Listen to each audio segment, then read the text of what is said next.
देखिए, जो भिवंडी में घटना घटी है, ये जो बिल्डिंग थी इसको डायलैपिलेटेड घोषित किया गया था।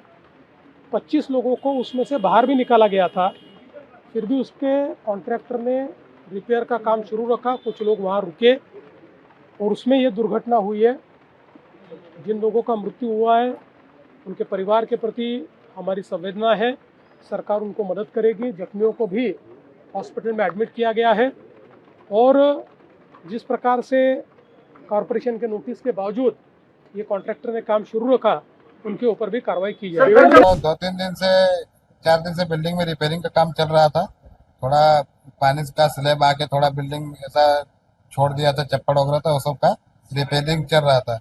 रिपेयरिंग के दौरान पिलर का भी रिपेयरिंग हो रहा था। पिलर क्या हुआ कि कल मिस्त्री लोग जब रिपेयरिंग कर रहा था तो वो क्या थोड़ा सा छड़ ऐसा टेढ़ा दिखा। सरिया टेढ़ा देखने के कारण से तो ऐसा थोड़ा उसमें लपक आया। तो बाकी लोग हम लोग खाली कर करके जा रहे थे। अभी हम लोग भी 2-5 मिनट में निकलने ही वाले थे उधर से, तब तक गिरने की आवाज़ सुनाई थी। तब हम लोग इधर उधर से भाग के कूद के अपना जान बचाने की कोशिश किया और पूरा तबाही जैसा मचने जैसा हो गया। उधर से छलांग लगाते टाइम पैर में चोट लग गया। तो बिल्डिंग को सर नोटिस अपनी जानकारी में नहीं मिला है कभी। अपने को मालूम नहीं कि इतना बार मिला। करना शुरू किया, फिर हमें बिल्कुल क्लियर पिन पॉइंट इन्फॉर्मेशन मिला कि ऐसे सिचुएशंस में लोग एस्केप रूट से जाते हैं, तो वो ग्राउंड फ्लोर से दरवाजे की तरफ जो निकलने का है उस तरफ भागे होंगे, गेट की तरफ। तो गेट की तरफ जब हम एंट्री करने लगे तो वहाँ पर हमें फर्स्ट विक्टिम मिला और वहीं के बाद हमें और आगे 3 विक्टिम मिले और इस तरह धीरे धीरे आगे करके टोटल 9 विक्टिम्स हमने रिट्रीव किया। अभी कितने और लोगों के अंदर फंसे होने के मलबे में? देखिए, ये बड़ा ही प्रश्न टेक्निकल है क्योंकि हम लोग एक तरफ से सर्च करते करते आगे गए और हमें अभी इंडिकेशन कम मिल रहा है। नहीं तो इंडिकेशन मिलने पर हम लोग और हमारा ऑप्स कंटिन्यू है। अभी हम लास्ट टाइम तक जब तक कि सभी सेटिस्फाइड ना हो हमारा ऑपरेशन चलता है। हम इसके लिए फिज़िकली फिट है, हमारे पास टेक्निकल इक्विपमेंट्स हैं, हमारे पास प्रोफेशनल ट्रेनिंग है और state of the art equipments के साथ हम लोग आए हैं, तो हम इसको डील कर सकते हैं। साथ में TDRF का और साथ में हमें फायर का सभी का सहयोग मिल रहा है। TDRF की NDRF की कितनी टीम अभी यहाँ पर मौजूद है? कितने लोगों की टीम? जो हमारी NDRF की टीम है उसमें 4 कमांडर हैं और 30 रेस्क्यूअर्स, टोटल 34 हैं। और जो TDRF की टीम है उनका अपना एक कंपोनेंट है जो कि हमारे साथ आता है। बाद में अभी सिविल डिफेंस वगैरह भी आए हैं, तो ये अच्छी चीज़ देखने को मिल रही है कि सभी का अपना अपना रोल के लिए यहाँ पर तैयार है। लेकिन सर, यहाँ पर आसपास भी और भी इमारत जो है जर्जर स्थिति में है, जो देखा जा सकता है डेंजरस स्थिति में है, क्या उन्हें भी खाली करा दिया गया? उन्हें पहले ही हम लोग जब ऑपरेशन शुरू करने आए थे तो उसी समय पहला असेसमेंट हमारा यही था कि साथ की जितनी बिल्डिंगें हैं जो कि हो सकता है कि आगे रेस्क्यू वर्क के दौरान या बाद में जब हम अर्थ मूविंग JCB का इस्तेमाल करें तो उस समय दिक्कत आ सकता है, तो इसलिए हम उसके हिसाब से। लेकिन ये C1 टाइप बिल्डिंग थी और जहाँ पर जो है विदाउट परमिशन रिपेयर का काम चल रहा था, फिर भी वहाँ पे रेसिडेंट को रखा गया था। क्या इस बारे में मैं कुछ खास टिप्पणी नहीं कर पाऊंगा क्योंकि मेरा काम ऑपरेशन करना, रेस्क्यू वर्क करना, उसके लिए मैं तैयार हूँ। जितने लोगों का इंतकाल हुआ है, कम से कम उनकी फैमिली के एक मेंबर को गवर्नमेंट में जॉब दिया जाए। हम उनकी जान को लौटा नहीं सकते गए, लेकिन एटलीस्ट कंपनसेशन तो दे सकते हैं। दूसरी अहम बात कि कॉरपोरेशन नोटिस देती है, खाली नोटिस देना कॉरपोरेशन की क्या जिम्मेदारी है? क्या कॉरपोरेशन की जिम्मेदारी खाली कराना नहीं है? क्या कॉरपोरेशन ये घर अगर जर्जर इमारत में ये बिल्डिंग थी तो आप दूसरी बिल्डिंग उनको रहने के लिए दे सकते थे ना? आप ऑप्शन नहीं दोगे तो एक गरीब आदमी कहाँ जाएगा? तो कॉरपोरेशन की जिम्मेदारी है। कॉन्स्टिट्यूशन ऑफ इंडिया आर्टिकल 21 बोलता है हुकूमत की जिम्मेदारी है कि जान की हिफाजत करना, लेकिन हुकूमत जान की हिफाजत करने में नाकाम साबित हुई है। NDRF की टीम, TDRF की टीम का मैं तहे दिल से शुक्रिया अदा करता हूँ। जय हिंद, जय महाराष्ट्र, जय भिवंडी, जय संविधान। क्या कहना चाहेंगे? 4 मंजिला इमारत जो है रात को ढह गई है, मलबे में जो है अभी भी क्या लोगों की होने की संभावना है? कल रात 11 साढ़े 11 बजे की ये घटना है। 4 मंजिला बिल्डिंग अभी ढह गई है। जो वहाँ पे काम करने वाले थे और जो वहाँ पे रहने वाले थे वो अंडर ट्रैप हुए थे। अभी तक सुबह तक 9 डेड बॉडी वहाँ से रेस्क्यू किए हैं और 3 जख्मी लोगों को हॉस्पिटल में भर्ती किया है। अभी हमारा फर्स्ट प्राथमिकता उन लोगों को मदद देना ये था। अभी पुलिस की कार्रवाई हमने शुरू की गई है।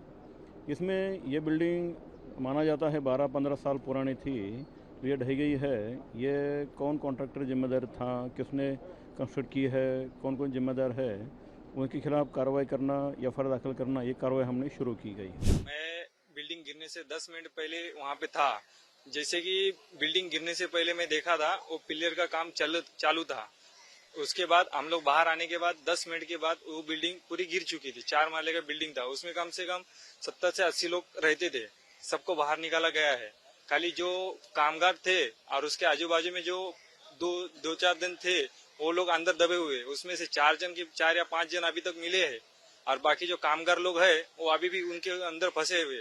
किसी के बच्चे है, किसी का लड़का है, किसी का पति है, वो सब अभी अंदर फंसे हुए। वो जैसे भी निकलेगा उनको हम लोग खबर कर देंगे। बिल्डिंग के अंदर ये सुनने में आया कि बिल्डिंग गिरने वाली है। एक साइड से बिल्डिंग की जो दीवार है वो फटने लगी, उसके वजह से नीचे पिलर का काम चालू था। उधर ही पे ठोकम ठाकी चालू थी, तो उससे झटके से बिल्डिंग गिर गई। बिल्डिंग कितने बजे गिरी रात में? ये गिरी है लगभग 11 पौने 11 बजे तक। बिल्डिंग में कितनी फैमिली रह रही होगी? इसमें 30-32 आदमी लोग थे, मतलब फैमिली वाले सब। तो आपको अच्छा कुछ इसमें समझ में आया कि इसमें कोई फंसा है, कितने लोग फंसे होते हैं? अभी अंदाज तो है कि बहुत लोग फंसे थे। जो पार्किंग में काम चालू था, पार्किंग में ज़्यादा आदमी थे, आने जाने वाली पब्लिक भी ज़्यादा थी। अब उस फ़ोन लगा रहे हम लोग तो किसी का फ़ोन भी नहीं लग रहा, फ़ोन भी बंद बता रहा है। तो हो सकता है कोई दब उब गया होएगा, तो बता नहीं सकते कुछ। प्रशासन की तरफ से आपको क्या सहूलत मिल रही है? प्रशासन की तरफ से कुछ सहूलत अभी कुछ मिला नहीं है अभी तक। खाली ये गीता मॉल है, अरे हॉल है, उधर ही पे रहते हैं सब। यही चटाई वटाई दिए हैं तो हम लोग उधर ही पे हैं। भिवंडी महानगर पालिका हद में यहाँ पे कोहिनूर अपार्टमेंट बोल के एक गंगाराम मॉडी एरिया जो भंडारी कंपाउंड का है, वहाँ पे एक बिल्डिंग थी। रात में वहाँ पे हमारे वार्ड अधिकारी आके वहाँ पे जो बिल्डिंग धोखादायक हुई थी उसका काम चल रहा है उनको पता चला, तो वहाँ आके उन्होंने वहाँ पे रहने वाले जितने भी रहवासी है, एक 20-25 वहाँ पे फैमिलीज थी, उनको बाहर निकाला। और जैसे ही बाहर निकाल रहे थे तो नीचे कॉलम का कुछ काम करने वाले मजदूर थे वो, और कुछ 2-4 वहाँ पे जो रहवासी है वो बिल्डिंग के, तो वो मलबे के नीचे दब गए थे। तो रात में से वो सब पूरा काम चल रहा है। महानगर पालिका, महसूल प्रशासन, पुलिस प्रशासन, इसके साथ ही एनडीआरएफ की टीम यहाँ पे 12:30 बजे पहुंच गई थी। उसके बाद में टीडीआरएफ की टीम भी आ गई है, तो सबने मिलकर वहाँ पे रेस्क्यू ऑपरेशन शुरू कर दिया है।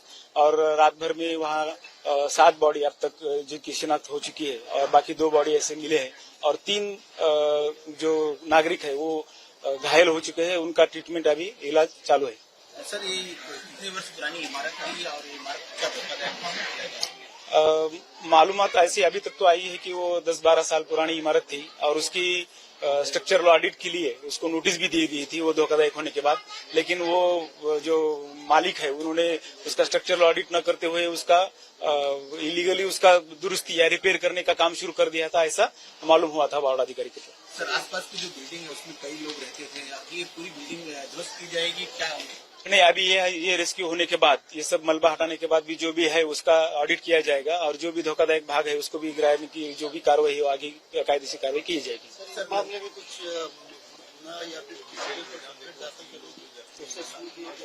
हाँ, वो काम चालू है, अभी उसका भी हम जायजा ले रहे हैं, उसका काम चालू है।